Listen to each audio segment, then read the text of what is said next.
नमस्कार, मैं हूं डॉक्टर शैलेंद्र और आप देख रहे हैं द डॉक्टर शैलेंद्र शो। सच तो सच है।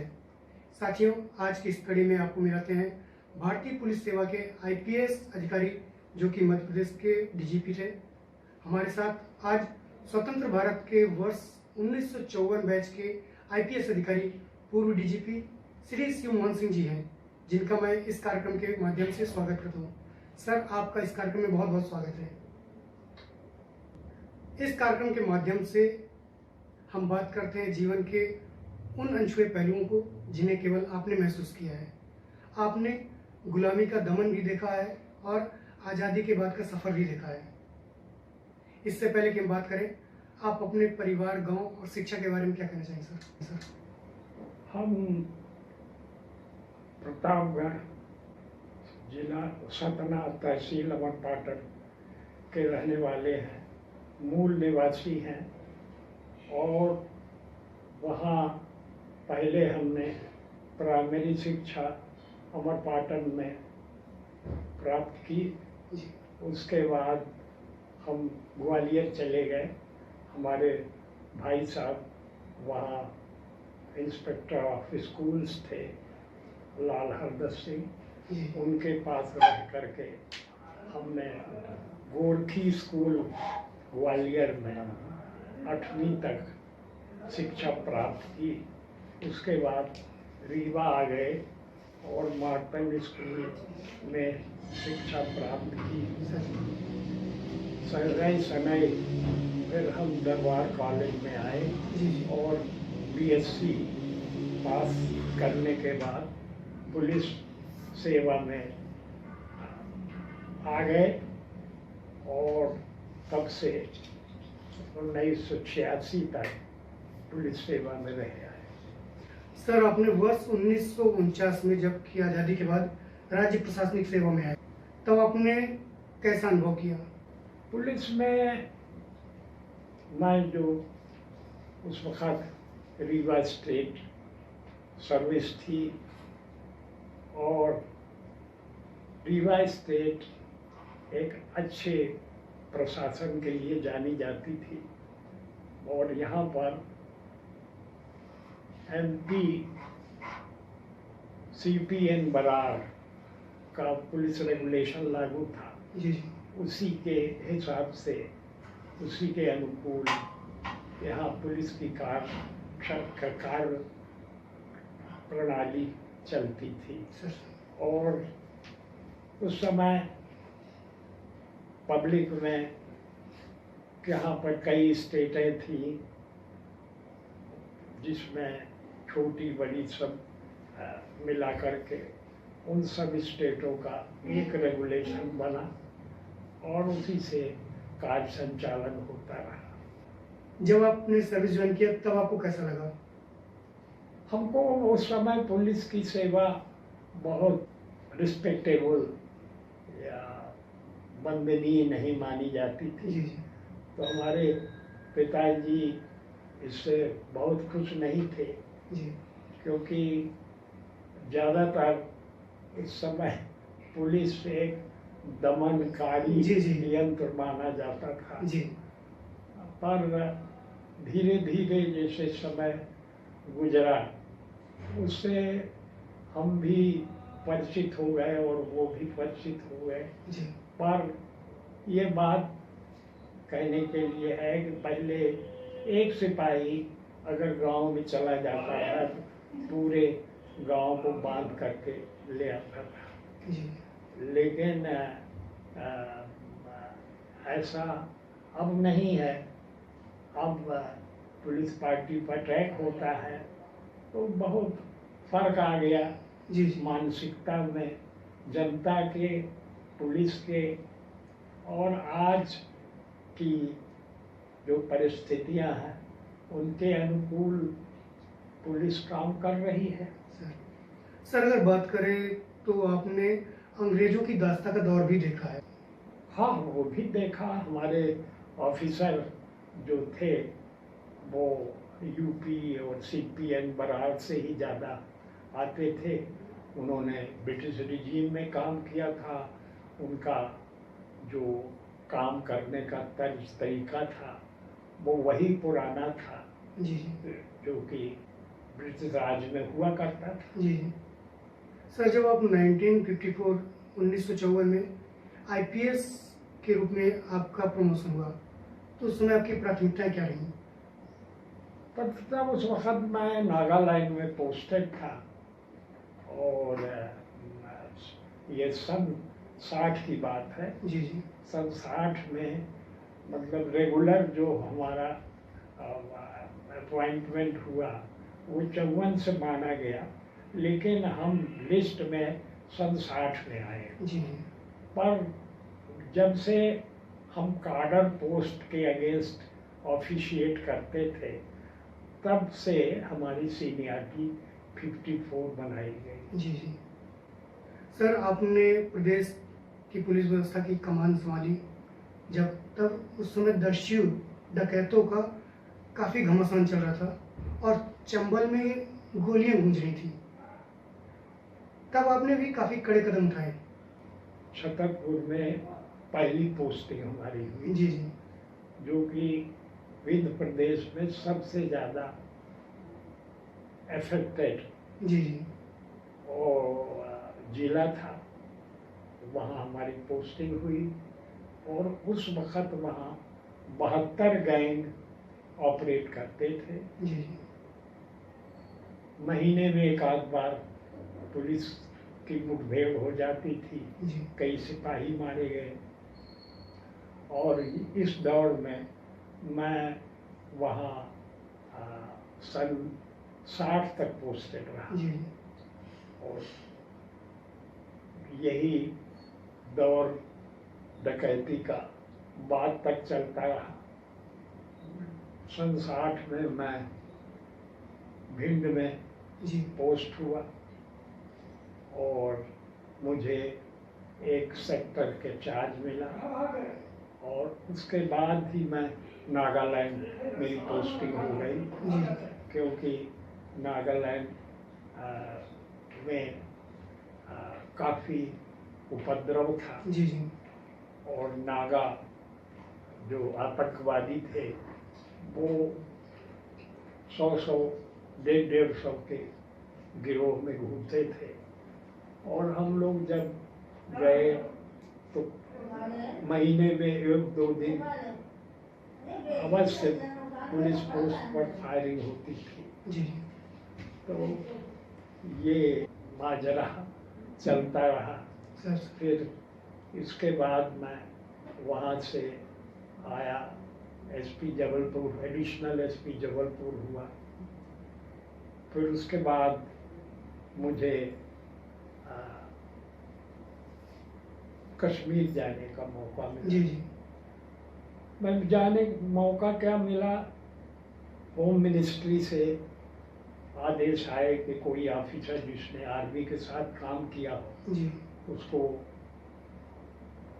यहाँ भेजा जाए श्रीनगर। जी जी श्रीनगर में उस टाइम ये मुजाहिदीन ये चारों तरफ से श्रीनगर को घेरे हुए थे। जी जी ऐसे जहाँ मैं 7 बरस रहा। सर। उसके बाद मैं एसपी सागर रहा, सागर 2 साल रहा, फिर डीआईजी जबलपुर पोस्ट हुआ। तो इस तरह से इसके बाद जबलपुर से मेरी पोस्टिंग दिल्ली हुई। सर। मैं DIG CISS central industrial security force में। जो आपने सेना के साथ काम किया था, मिलिट्री के साथ, उस समय का कोई एक्सपीरियंस? आर्मी के साथ काम करने में खाना पीना और तर्ज तरीका ट्रेनिंग वो उसी लेवल पर वो ले आने की कोशिश करते थे। जी जी और हम लोगों को भी वो सब जो वहाँ के लिए जरूरी ट्रेनिंग थी वो दी जाती थी। जी और फिर नागा के खिलाफ जो सड़क जहाँ से आर्मी की कानवाई चलती थी जी उस पर नागा लोग फायर करते थे, तो बीच बीच में हमारी पुलिस की पोस्ट थी जी और वो जो है सुबह जा करके पूरा चेक करती थी कि कहीं यहाँ पर नागा तो नहीं छिपे हैं जो छुप कर घात लगा करके आर्मी पेट्रोल पर फायर करें। तो वो काम हम लोगों ने बाखूबी किया। तो एक बार जब हम लोग जा रहे थे जी तब नागर ने छुप कर फायरिंग किया, उसमें लोग हमारे घायल भी हुए और लेकिन विशेष नुकसान हम लोगों को नहीं पहुंचा पाए। सर इस दौरान कोई अनुभव आपके साथ रहा हो? अनुभव तो बहुत से थे, पर इन शॉर्ट ये कहें कि जो छिपने की जगह है वो बहुत बारीकी से पहले से जा करके हम लोग रेकी करते थे। जी जी। और रेकी करना चाहिए चारों तरफ, जहाँ से हमारे ऊपर फायर हो सकता है उस चीज उसको ध्यान से देखना चाहिए और फिर आगे बढ़ना चाहिए। छोटी छोटी टुकड़ी में आगे जाना चाहिए, पूरा एक साथ नहीं हुआ, क्योंकि अगर फंस गए तो फिर निकलना मुश्किल हो जाए। इससे अगर नुकसान हो तो छोटी टुकड़ी का नुकसान हो। इस तरह का कार्यशैली हम लोग करते रहे जी। और जो नागा गाँव में आकर के आसाम में लूटते थे गांव वालों को, वो उनको रोकने में कामयाब हुए। जी। सर हम एक बार फिर से आपको मध्य प्रदेश की ओर लेकर आते हैं। हाँ जी।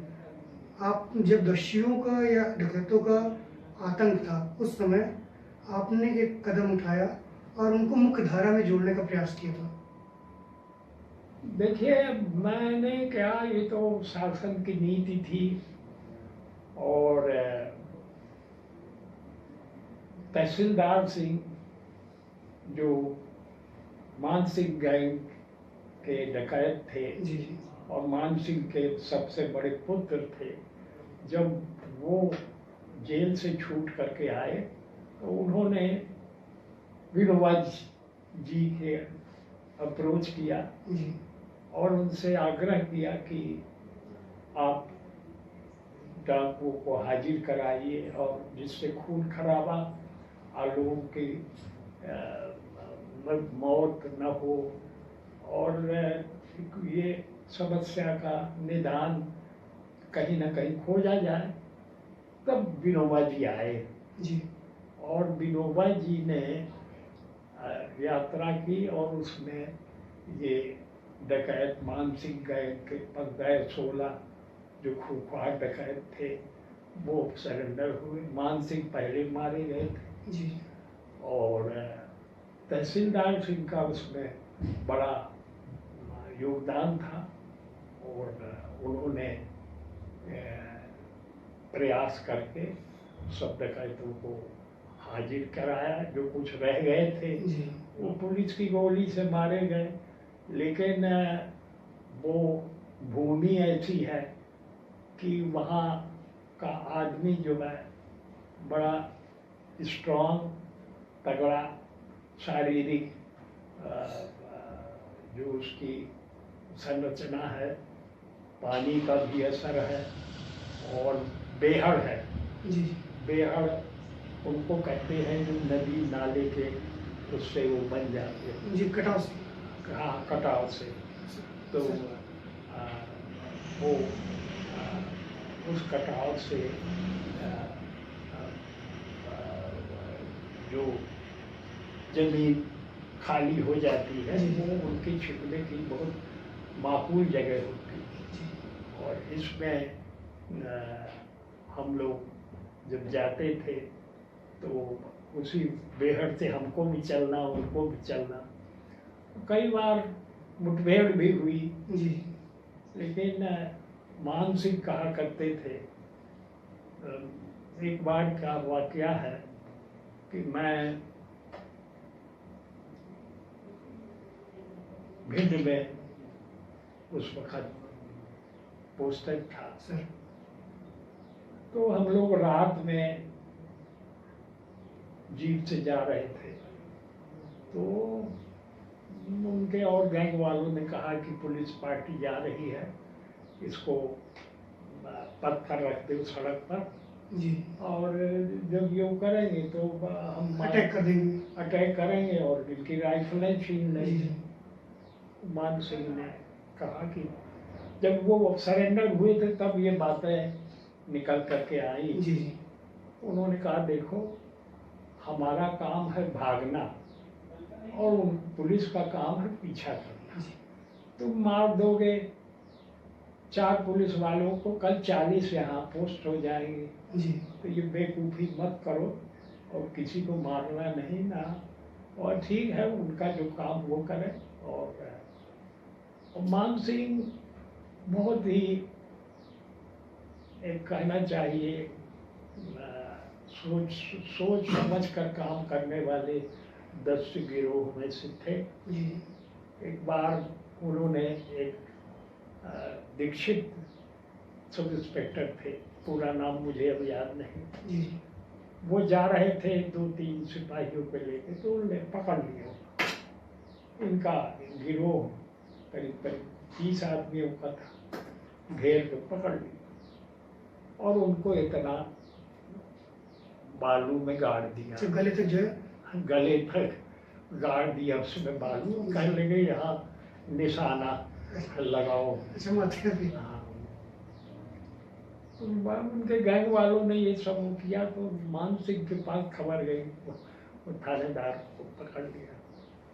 वो वहाँ से मना किया उन्होंने, बुलवाया और रिवॉल्वर वगैरह छीन लिया था, वो वापस कराया और कहा कि लो 100 रुपया लो, पंडित जी जाओ, अब यहाँ अकेले अकेले मत आना। तो उसने छोड़ दिया। जी, जी, नहीं मारा। मतलब कहने का ये मतलब कि वो अपनी सीमा जानते थे कि किस तरह से हमको करना, और यही कारण है कि वो 40 वर्ष के उम्र में फरार हुए थे और 62 वर्ष की उम्र में मारे गए। जी, तो इतना जनता को वो इधर लूटते थे, उधर कोई आदमी पहुंच गया कि महाराज हमें लड़की को ब्याह करना है, जी, तो उन्हें कहा लो 5,000 रुपया। उस जमाने में 5,000 रुपया बहुत बहुत बड़ी चीज़ होती थी। और घोड़े अच्छे खरीद के दे दिए गांव वालों को, किसी को। अब वो उस जमाने में घोड़े का तो बड़ा भारी जी, क्रेज होता था और मान इज्जत भी थी। तो वो जब पुलिस की कोई इंफॉर्मेशन हो, वो घोड़े से सपाटे से जा करके गैंग को इत्तला कर दे कि इधर से पुलिस का मूवमेंट हो रहा है। तो वो एक दाएं बाएं हो जाते थे। तो इस तरह से मान सिंह ने गैंग को पब्लिक के कोऑपरेशन से अपनी दर्शक जीवन काटा, और यही कारण था कि उनकी खबर बहुत कम मिलती थी मूवमेंट की। और ये करीब करीब ये प्रणाली बुंदेलखंड के डकैतों ने भी अपने कार्यशैली में जोड़ी, लेकिन उतने इफेक्टिव ये या उतने लिबरल ये लोग, ये क्रूर ज़्यादा हुए। फिर बाद में फूलन देवी हुई, ये काफ़ी क्रूर थी। जी, और ये अपने बहामी केस हुआ था, जिसमें 16-17 आदमियों को खड़े करके गोली मार दी थी। तो ये लोग बाद में बड़े क्रूर डकैत हुए। और मान सिंह के ज़माने में कभी किसी लड़की को न छेड़छाड़ करना, औरतों को छेड़ना नहीं, इस तरह से। एक बार एक गांव में डकैती की, तो वहाँ की लड़की ब्याही थी, इनके गांव की लड़की उस गांव में ब्याही थी। तो मान सिंह ने जब वो तो हाथ जोड़ के खड़ी हुई, कह ले दाऊ हम आपके गांव के हमारी लूटे गए, तो उन्होंने जितना जेवर एवर लूटा था, जितना पैसा था सब वापस कर दिया। तो वो उनके कार्य करने का ढंग दूसरा था। फिर जैसे जैसे नीचे इनकी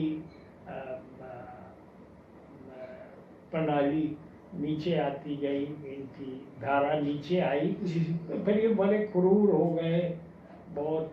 जैसे गब्बर सिंह वगैरह जबान काट लिया, आँख फोड़ लिया, ये इस तरह की ये बाद की परिपाटी है। लेकिन पहले उन्होंने ऐसी क्रूरता नहीं देखी। मतलब उन्होंने सिद्धांतों को लेकर भी काम किया। हाँ, वो there was honesty in dishonest person, ये बात कही जाती है। सर कहते हैं कि हर व्यक्ति के जीवन में कोई एक यादगार पल होता है, और जब हम उसे याद करते हैं तो आंखों में एक चमक आ जाती है। आपके भी जीवन का कोई ऐसा पल? जैसे अब मेरे उसमें तो राजनीतिक जीवन भी रहा, MLA रहा मैं 98 से 2003 तक।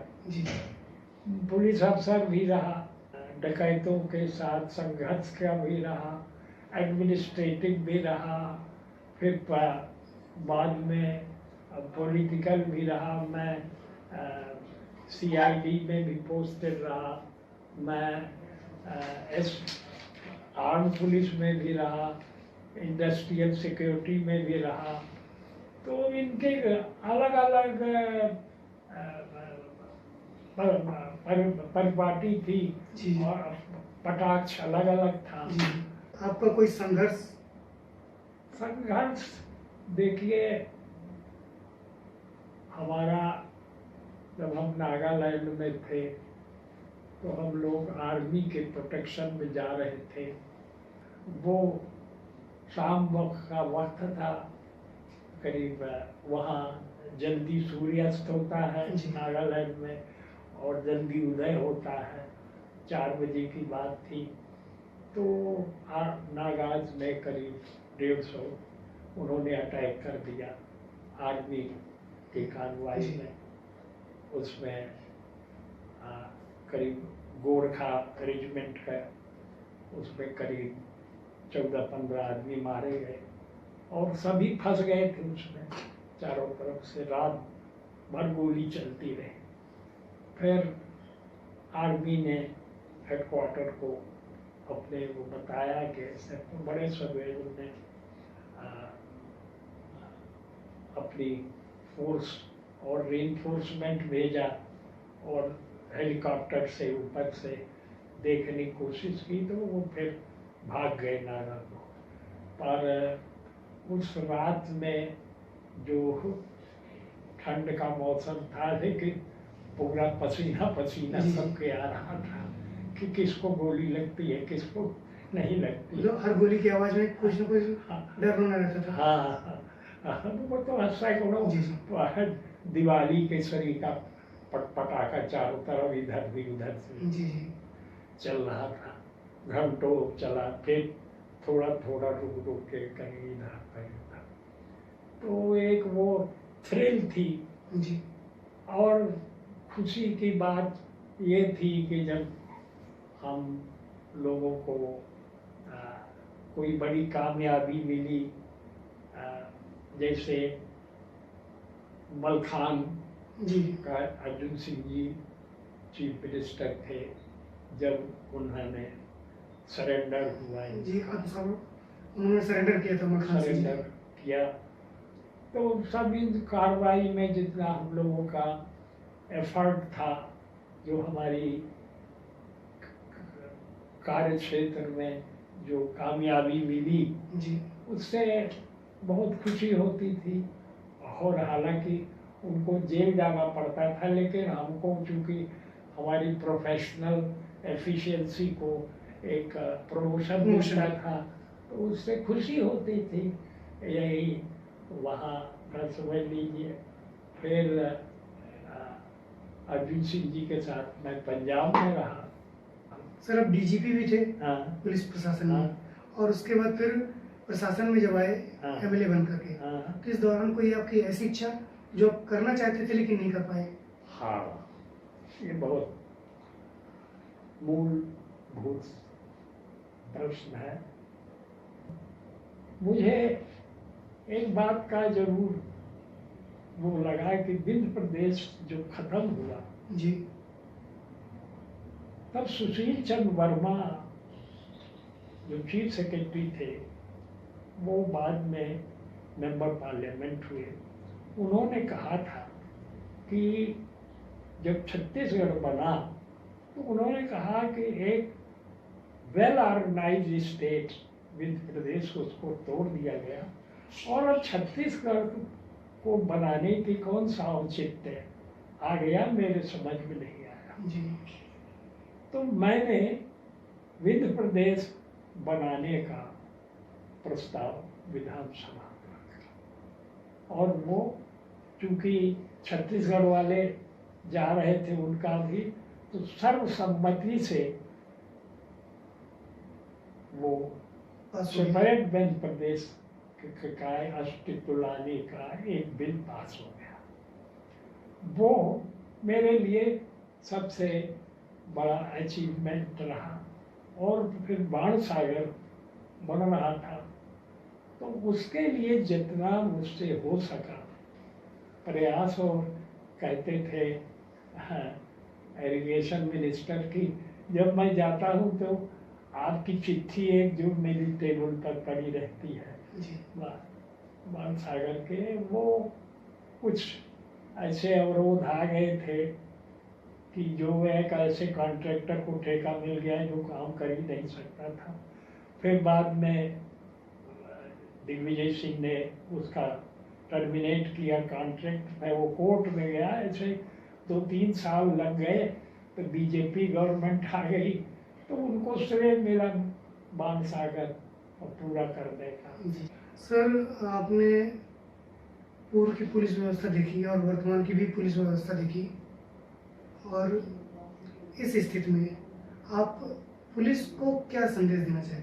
संदेश हम तो यही देना चाहते हैं कि जो हमारा मोटो है लॉयल्टी एंड सर्विस, इसके साथ चिपक के चलना चाहिए, और ओवर इंथ्यूजियाज्म में कोई ऐसे काम गलत नहीं कर देना चाहिए कि जिससे कि कानून के हम बाहर दायरे में चले जाएं, क्योंकि उससे आज बड़े बड़े डीजीपी और बंजारा सरीके सब जेल में 6-6 साल थे। तो इसके लिए बचना चाहिए, और जो नियम कानून कहते हैं और समाज नहीं चाहता वो तो हम क्यों अपने हाथ जला। जी अब पहले तो आदमी डंडा भी लगा देता था, और अब जो आपको जाकर मजिस्ट्रेट के सामने कहेगा कि साहब हमको डंडा मारा है, तो वो तुरंत मेडिकल के लिए भेज देगा, अगर कोई निशान है केस रजिस्टर हो जाएगा। तो ऐसी स्थिति क्यों ले आना? जो आज का समाज, आज का तंत्र और जो सीमाएं बांधी गई हैं उसी के अनुकूल काम करना चाहिए। मैं तो यही संदेश देना चाहूँगा सबको, क्योंकि कोई आज बचा नहीं सकता है कि अगर ये चाहे कि, और पहले जो था शासन एक एकाकी था, एक चीफ मिनिस्टर भी चाहे वो कुछ भी कर सकता था। आज उसके हाथ में नहीं, आधे चीफ एमएलए इस तरफ है, आधे इस तरफ। जो हमारे इस कार्यक्रम को दर्शक देख रहे हैं, हाँ, और आपको सुन रहे हैं, हाँ, उनके लिए आपका क्या संदेश है?